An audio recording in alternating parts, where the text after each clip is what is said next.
Correctional work is inherently dangerous. Look at me using big words. Let me try that again. Working in corrections is fucking dangerous. There, that's better. So is being an electrician. Did you know that more electricians die doing their job per year than correctional officers do? I actually had a senior officer try to sell me this while we were having a discussion about the dangerous side effects of working in the correctional profession. He said that being an electrician was more dangerous than working inside of a correctional facility. Okay. Well, hopefully somewhere on YouTube there's an electrician posting videos, posting tips on how to stay safe, on how to survive that line of work. Unfortunately, that's not me. That's not this channel. So if you're an officer that often downplays or dismisses the dangers that we face on a daily basis, if you feel that this information that I put out there is a waste of time, bye. Are they gone? The last couple weeks have been terrible, traumatic, a not so subtle reminder that what we do is not a game. So I thought today I'd share some tips, some tactics, some tools that you can use to survive this profession. Number 1, you gotta get your mind right. Correctional work requires a certain mindset, a focus to function within the facility. Now, I'm not talking about the warrior mindset that your self-defense instructor told you about. I'm talking about understanding your environment, the reality, the risks, recognizing that when you are inside, you are inside. You're not in Kansas anymore, Toto. You're in jail. My wife used to tease me because I would always leave the house about an hour before she felt that I needed to. She would say, Bill's got to go prepare for takeoff. And she was right, 100%.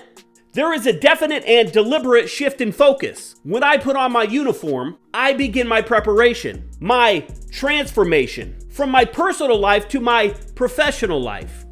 Now, I'm not saying that you need to get to work an hour early. Settle down, day shifters, because I know you can't do that.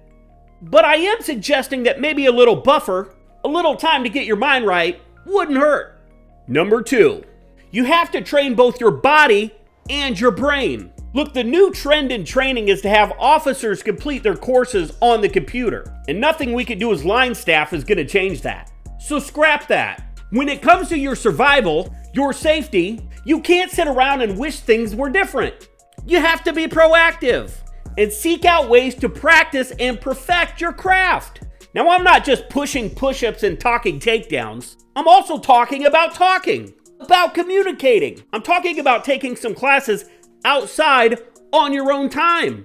Classes like CIT, CPR, mental health first aid, and then join a gym. Or maybe have your neighbor come over so you can practice your compliant handcuffing. The point is, you have to do something. Number 3, you have to establish yourself. How you interact with the population, your reputation is huge in the Hooskow. And a big part of this is knowing who you are and what you're capable of. Meaning, what are your strengths and what are your weaknesses? And be honest, because this environment will expose you either way. And once you are comfortable and confident in your prescribed role, you can begin to establish a rapport. And the inmates will get used to what you won't do and what you will do. They know who they can play and who they should stay away from. But this takes a little bit of time. Expect to be tested, so be patient. Watch the vets. Watch how they engage and interact. Try to emulate their approach. Trust me, there is a method to our madness. Number 4, play nice with your fellow officers. Corrections is a team sport, and it'll be impossible for you to survive a career in corrections on your own. You're going to need your fellow officers to back you up, to help you out, to save your ass when things get crazy. And they will get crazy. You want to be an officer that the other officers can rely on, can talk to, can come to if they have a question or a concern. But you can't be that person if you're lazy, if you're always calling off, or if you're a big asshole. So don't be any of those things.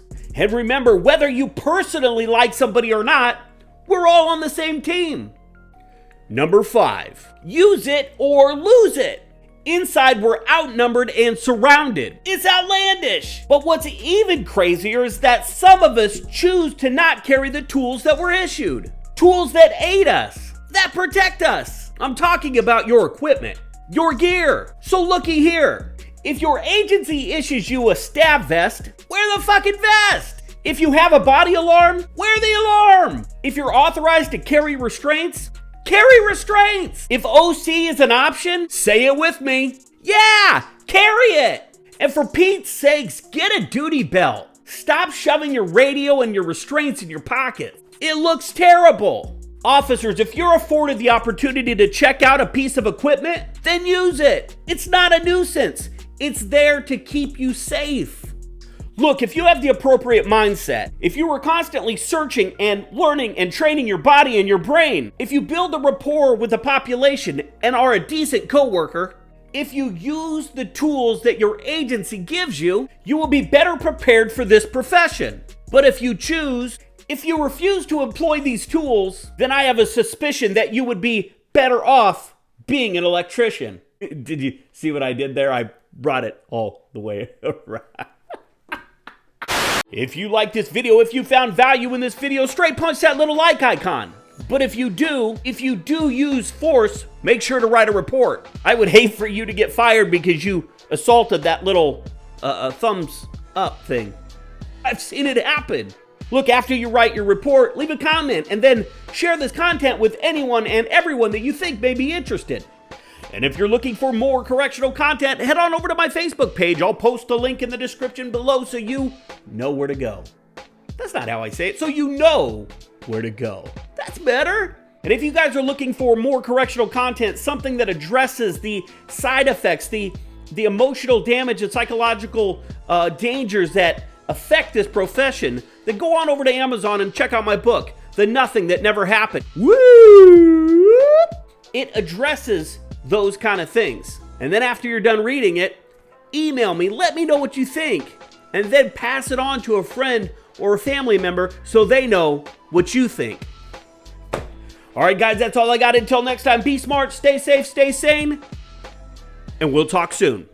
Hey, hey, yeah, hey, hey, yeah, yeah, hey, hey, hey, yeah, let's go. I feel like